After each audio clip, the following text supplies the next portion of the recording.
Yes, hello guys. Dito ako ngayon sa Marikina.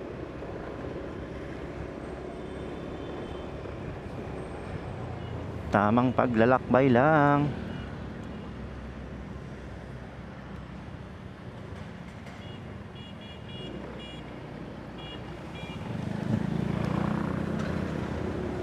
Thank you. Salamat sa bigayan sa daan. Ito na ang corner ng Santa Lucia.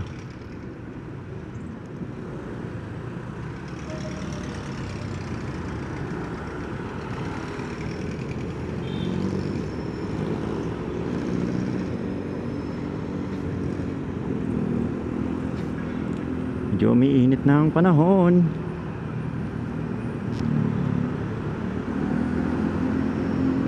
Ngayon ay papunta ako ng Caloocan.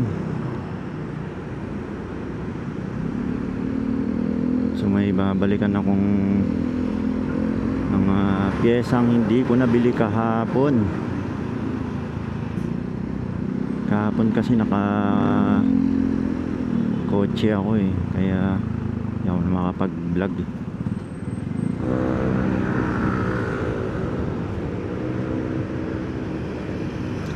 Ayala Mall Felix Tagal ko na rin din nakakapasyal dyan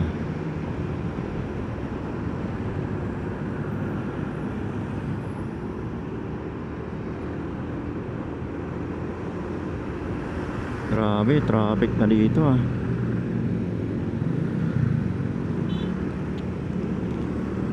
Here at SM Marikina, grabe na ang traffic Hey.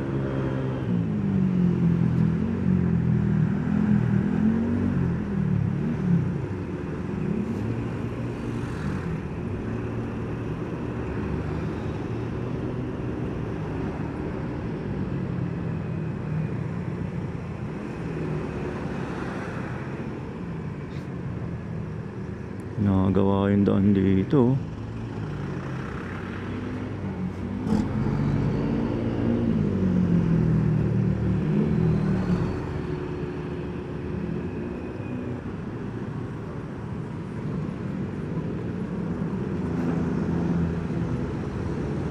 Grabe ang traffic talaga dito kahit basta pagputok ng araw na maghapon traffic dito.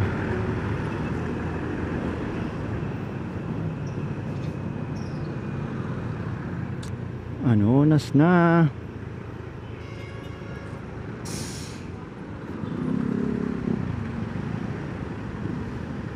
Pupunta ako ng Caloocan. Guys, dito ako dumadaan. Marami naman pwedeng siyempre mga alternative na daan, pero madalas dito ako dumadaan pag papunta. Pwede naman sa Katipunan,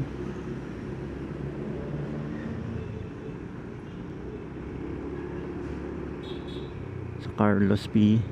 Garcia yan, pero madalas dito ako, mas convenient ako dito.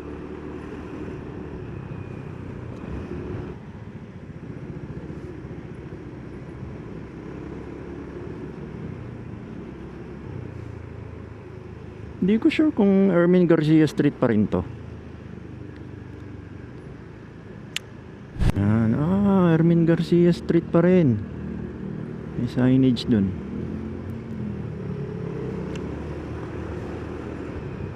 So sa dulo niyan, mga hindi nakakaalam lang, ayan po ay EDSA na. So mas sa akin inconvenient pagka dire-diretso na ako hanggang Monumento.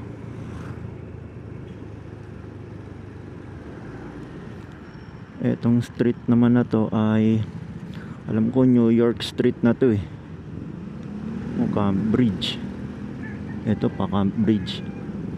Itong street na to is alam ko New York Street. Ito yung tinatawag nyo New York Cubao. At eto na nga.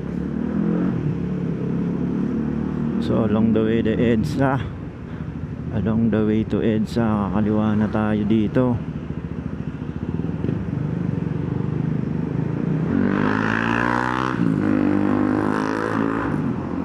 Grabe naman yung tambucho nun. So dito may makikita tayong mga signage dyan sa bridge, tsaka yung mga camera oh.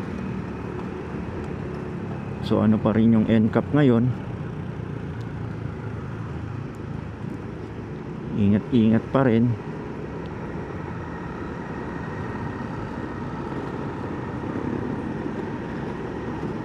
So yan, dito tayo sa kaliwa, laging kaliwa.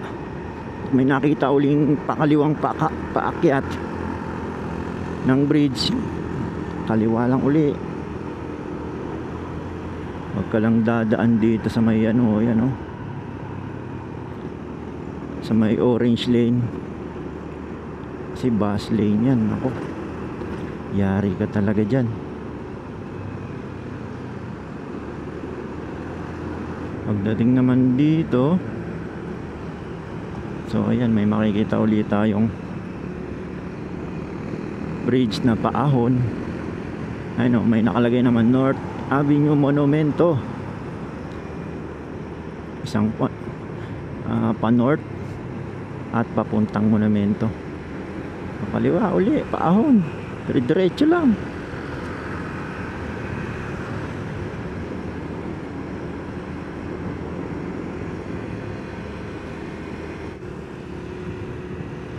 DILG Napolcom Center. Ayun, papuntang circle.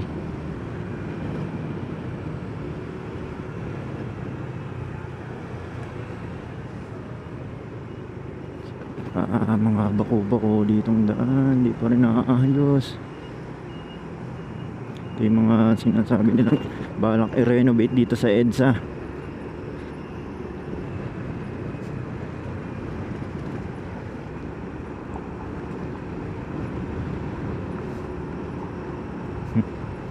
Yung Soler building. Grabe, puro mayayaman lang nakakapasok dyan. Pero syempre exempted yung mga empleyado, tsaka syempre yung mga bisita talaga, yung mga nagpapabook. Yun ang literal na mayaman. SM North, EDSA. Himala, parang hindi masyado matraffic dito ngayon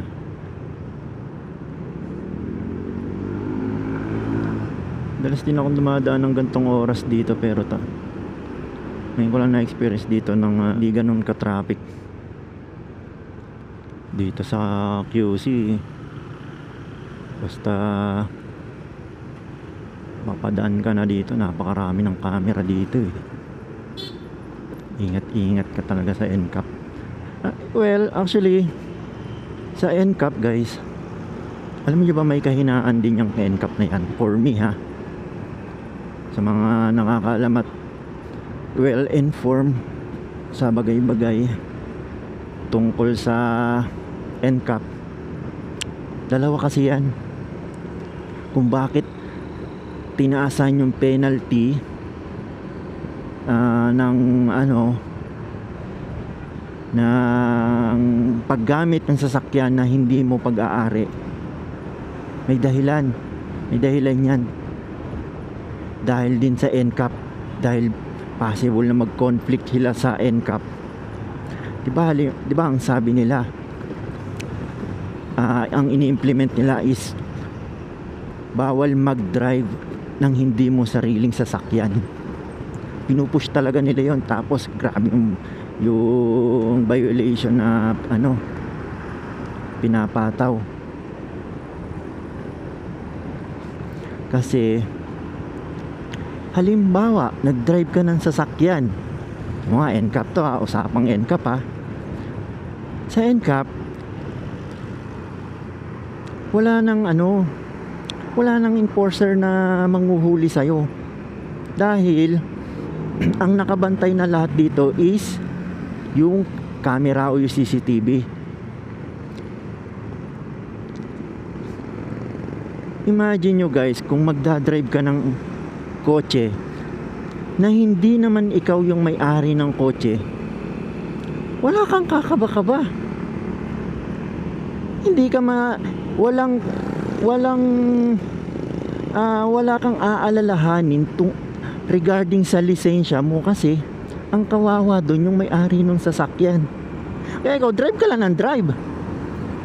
So yun yung possible na dahilan kung bakit talagang hinigpitan nila yung penalty sa mahuhuling magdadrive ng hindi sariling sasakyan. Kasi imagine mo pag gumamit ka ng sasakyan dito, hindi ka na matatakot na kung wala kang lisensya. Hindi na, kasi ano naman camera naman yung manghuhuli, tsaka nakabase sila sa plate number. Kaya malabo kang mahuli dito. Kung 100% is camera yung gagamitin nilang pang pataw ng mga violation. Kung hindi ako magkamali guys, parang 20k yata, 20,000 ba?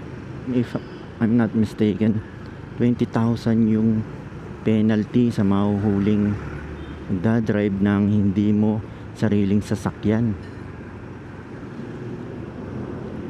Pero ang disadvantage nun, yung mga magdadrive ng hindi niya sariling sasakyan, hindi matatakot magdrive pag halimbawa na-realize nila na na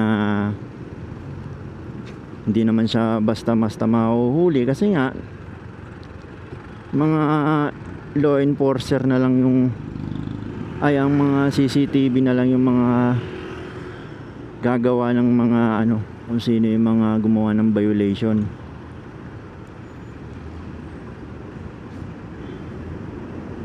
Ay sa alam ko Balintawak na to. Balintawak Market.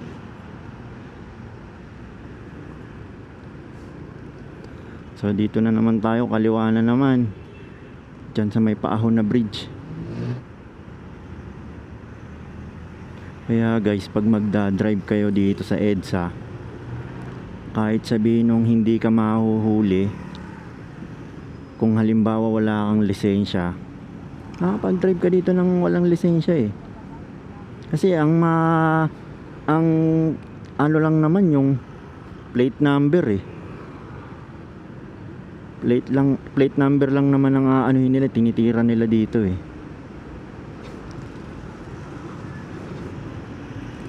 Ang kailangan mo lang dito pag nagdadrive ka guys, mag-ingat ka pa rin sa pagdadrive.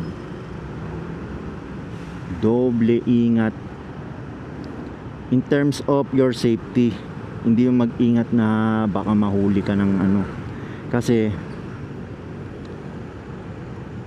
once na makasagi ka guys, o maipit ka dito guys, o kung ano man mangyari sa'yo dito sa daan, doon mauungkat yung status mo kung may lisensya ka. At kawawa ka pag nagkataon na nahuli ka na, tapos wala ka talagang lisensya. Patong-patong na violation na makikita sa'yo dito.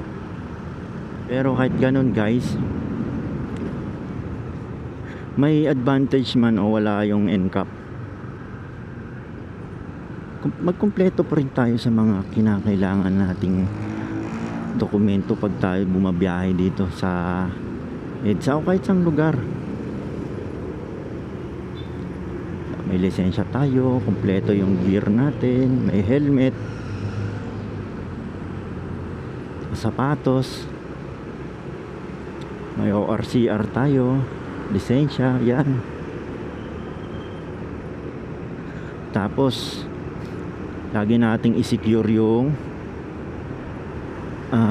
maintenance ng sasakyan natin. Baka mamaya drive tayo na drive tapos dito tayo madali sa daan, di natin namalayan na may problema na pala yung sasakyan natin. Mahirap pag dito ka natsambahan sa gantong highway na grabe yung sasakyan. Ay naku talaga, baka magka-violation ka na, wala pang tumulong sa'yo. Just sa swerving, tingnan mo kung may natin kung may mga enforcer. Wala, laging maraming enforcer yan dyan. Yun o, may naninikit o. Pero dito na banda.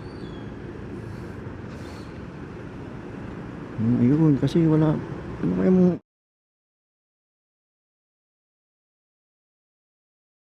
naging violation nun? Dito sa banda eh. Meron pa rin mga enforcer, pero siguro yung mga pasaway na yun na ano.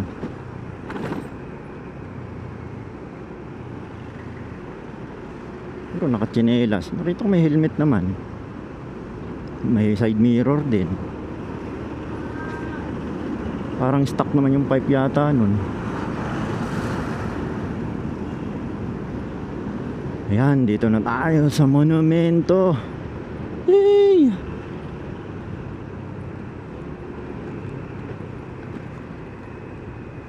Ano kayang oras na? Ay nako, sira kasi yung relo ko eh. Ay hindi pala sira, sira lang yung strap, pero gumagana yung relo ko.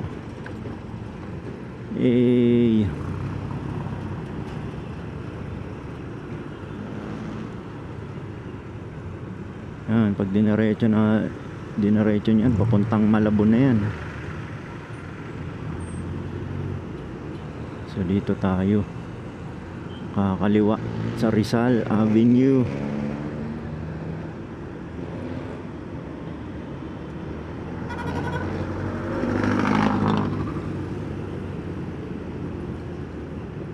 Ayan,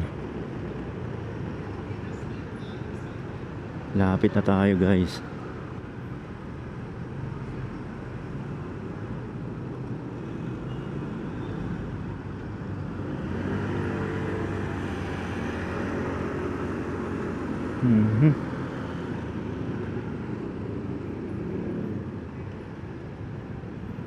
Dito na tayo.